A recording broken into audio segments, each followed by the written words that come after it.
ఈ రోజు మా బాస్ రెస్టారెంట్ త్వరగా క్లోజ్ చేసామని చెప్పాడు. ఇప్పుడు టైం కరెక్ట్ గా 10:30 అవుతుంది. క్లోజ్ చేసేసి మా బాస్ కోసం వెయిట్ చేస్తున్నాం. ఇక్కడ వచ్చేసి మా షెఫ్ గాడు ఇంక ఇవన్నీ సైలెంట్ గా బయటికి తీసుకొచ్చాడు. ఇంక ఇవి చూస్తే మీకు అర్థమయ్యే ఉంటది కదా. ఇప్పుడు మంత్కి 3 పార్టీలు కాదు 2 పార్టీలే. ఎక్కువ బిజీ అవ్వడంతో టైం దొరకడం లేదు, అందుకే 2 పార్టీలు చేసేసాడు. నేను పార్టీ చేసుకునే వీడియో పెట్టకూడదు అనుకున్నాను, కానీ పెట్టాల్సి వస్తుంది. నేను వీడియోలో పార్టీ చేసుకుంటున్నామే అన్నా గానీ నేను తాగుతున్నానని చెప్పి ఎప్పుడు చెప్పలేదు. కానీ కొంతమంది నేను తాగుతా అని చెప్పి అనుకుంటున్నాను. నాకు అంత సీన్ లేదు, నాకు ఆల్కహాల్ అనేది పడదు, వామిటింగ్స్ అయితే అయిపోతాయి. అందుకే నేను ఈ వీడియోలో కూడా ఎక్స్ప్లెయిన్ చేస్తున్నాను నేను తాగను ముర్రో అని చెప్పేసి. సో ఈ వీడియో చూసి మళ్ళీ మీరు నేను తాగుతా అని చెప్పి మాత్రం అనుకోవద్దండి.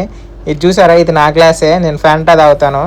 అంతకు మించేసి ఏది మిక్స్ కూడా చేసుకోండి. నేనైతే చెప్పాలనిపించింది అందుకే చెప్తున్నాను. ఈ గ్రూప్ లో మా బాస్ కూడా కూర్చో ఉన్నాడు. మీరు కానీ నా వీడియోస్ చూస్తా ఉంటే కామెంట్ చేయండి ఎక్కడ కూర్చో ఉన్నాడు. ఇంకా నాకు ఇన్స్టాగ్రామ్ లో చాలా మంది సపోర్ట్ చేస్తున్నారు, నన్ను నమ్మి నాకు అడ్వాన్సులు కానీ ఇవన్నీ పే చేస్తున్నారు. దానికి చాలా సంతోషంగా ఉంది. ఇంకా చాలా మంది టైం పాస్ కూడా చేస్తున్నారు. అలాంటి వాళ్ళు కొంచెం మానుకోండి. మన వీడియోస్ నచ్చితే లైక్ చేసి సబ్స్క్రైబ్ చేసుకోండి.